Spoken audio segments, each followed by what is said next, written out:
Hello students, आज है 4 मार्च 2025 और काफ़ी फ़ोन्स आ रहे हैं दोस्तों के, स्टूडेंट्स के, पेरेंट्स के कि 4 दिन बाद मैथ्स एग्ज़ाम है। सर कुछ ऐसा बताइए कि इन 4 दिनों में काफ़ी कुछ चेंजेस आ जाए, मार्क्स इंप्रूव हो जाए बच्चों के, कैसे प्रैक्टिस करें। तो सबसे पहला है तो planning of the day, entire day का प्लानिंग कीजिए। जो मैं टिप दे रहा हूँ 10 मिनट का समय दीजिए और आपके मार्क्स में ज़रूर ही इंक्रीज होगा, मार्क्स अच्छे आएंगे और नॉलेज भी आपका बेटर होगा मैथ्स के लिए। तो सबसे पहला काम क्या करना है कि दिन को मैंने 4 भाग में बांट दिया। सबसे सुबह सुबह क्या करेंगे, तो सबसे सुबह सुबह हम लोग जो है वो एक फॉर्मूला प्रैक्टिस शीट रखेंगे बना के। 2-3 घंटे जो सुबह पढ़ते हैं उस समय जो है हर एक चैप्टर के फॉर्मूलाज को, जैसे मैंने यहाँ पर से for example volume and surface area लिखा, volume of cylinder pi r square h, curve surface area of a cylinder 2 pi r h, ऐसे करके लिखेंगे चैप्टर वाइज।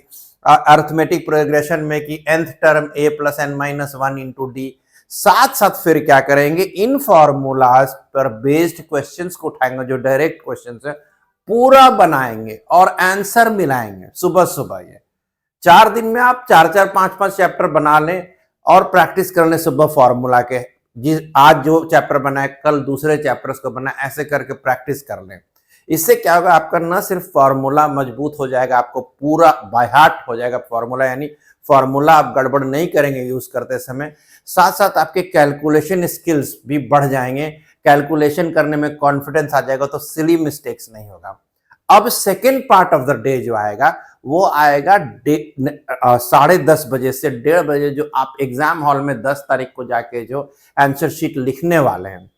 तो ये 10:30 से 1:30 बजे के टाइम को आप इत्मीनान से बैठ जाइए घर पर, एज टेस्ट जैसे दे रहे हैं। फिर क्या करेंगे कि आप जो है फिर क्या करेंगे कि प्रीवियस ईयर्स के क्वेश्चंस को आप बना सकते हैं पूरे 3 घंटे। उसके बाद या नहीं तो बना चुके हैं तो सैंपल क्वेश्चन पेपर्स को अच्छे बुक से बनाएंगे। Sample question paper from CBSE official site से, जिसके साथ मार्किंग स्कीम है, जरूर बना लें। इससे क्या आपको फायदा होगा कि आपको टाइप्स ऑफ क्वेश्चन जो आगे मैं डिस्कस करने वाला वो भी पता चलेगा। साथ साथ जब आप ये क्वेश्चंस को बना लेंगे तो आधे घंटे रेस्ट करने के बाद मार्किंग स्कीम से, यानी सॉल्व क्वेश्चन पेपर्स को बनाना ज्यादा जरूरी होता है ना। मार्केट में बहुत सारे पेपर्स हैं, तो आप कुछ अच्छे बुक्स को लेके उनके क्वेश्चंस को बनाइए, बहुत बहुत इंपॉर्टेंट है।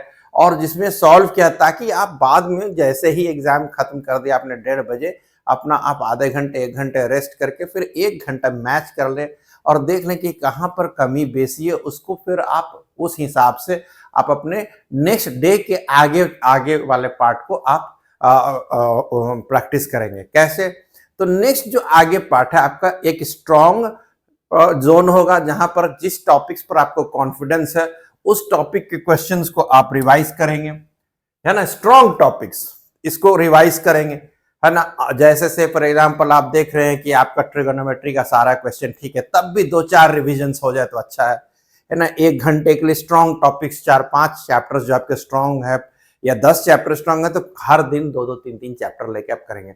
फिर समय रखेंगे रात में, थोड़ा जहां पर फोकस शांति हल्की हो गई, तो थोड़ा शाम हो गया तो आप जो है need for more revision chapter, जहां पर से फॉर एग्जांपल आपका बहुत बच्चे की ज्योमेट्री जो है उसमें थोड़ी सी प्रॉब्लम, तो ज्योमेट्री को क्वेश्चन पेपर्स को लेके, ज्योमेट्री चैप्टर को लेके वहां पर थोड़ा समय देके प्रूविंग पर विशेष ध्यान दें।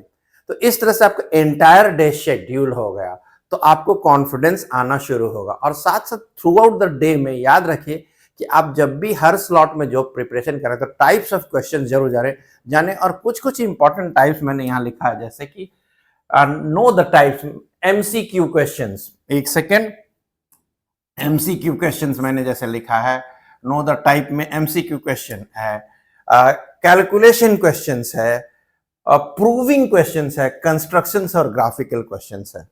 तो इन ग्राफिकल क्वेश्चन का मतलब क्या, लीनियर इक्वेशन इन 2 वेरिएबल्स के ग्राफ को प्रैक्टिस कर ले, उसके 2-3 टाइप्स को प्रैक्टिस कर ले। किस पॉइंट पर 2 लाइन इंटरसेक्ट करता है, जहां पर जो अगर कोई ट्रायंगल बना रहा है इंटरसेक्ट करके एक्सिस और लाइंस, तो उसका वर्टिसेस क्या होगा, उसका एरिया क्या होगा, इस तरह के क्वेश्चंस तो जरूर आते हैं, तो प्रैक्टिस कर ले। कंस्ट्रक्शन के सवाल को प्रैक्टिस कर ले। उसके बाद जो है कैलकुलेशन क्वेश्चंस में आपको वॉल्यूम एंड सरफेस एरिया से काफ़ी कैलकुलेशन क्वेश्चंस आते हैं, तो वहाँ पर आप प्रैक्टिस करें। स्टैटिस्टिक्स में कैलकुलेशन विथ फार्मूला है, वहाँ पर आप प्रैक्टिस करें। एमसीक्यू क्वेश्चन आपके पूरे एंटायर सिलेबस को, एक्चुअली में हर चैप्टर के एंटायर कॉन्सेप्ट को मजबूत करता है। फिर यहाँ पर और टाइप्स है, जैसे रीजनिंग और असर्शन क्वेश्चंस है, तो उन सब क्वेश्चंस को भी आपको, और इस तरह से आप देखेंगे अनेक टाइप ऑफ क्वेश्चंस है, केस बेस्ड स्टडीज क्वेश्चंस है, तो इस तरह के क्वेश्चंस को भी आप प्रैक्टिस करेंगे during the part of your examination revisions. तो बच्चों, ये जिंदगी का एक टेस्ट है। 10th का टेस्ट का मतलब यही नहीं है कि सिर्फ हम टेस्ट के लिए पढ़ रहे हैं, बट इस तरह से पढ़िए कि वो आपके नॉलेज के रूप में आपके दिमाग में एक्यूमुलेट हो गया। यानी 4 तारीख को आपने जो पढ़ाई की, तो वो इतने अच्छे से आपको याद हो जाए कि वो जिंदगी भर याद रहे। अगर कोई आपको कभी भी बोले नींद में भी उठ के कि भाई वॉल्यूम ऑफ स्फीयर क्या होगा, तो 4/3 पाई आर क्यूब होगा, बोलना पड़ेगा।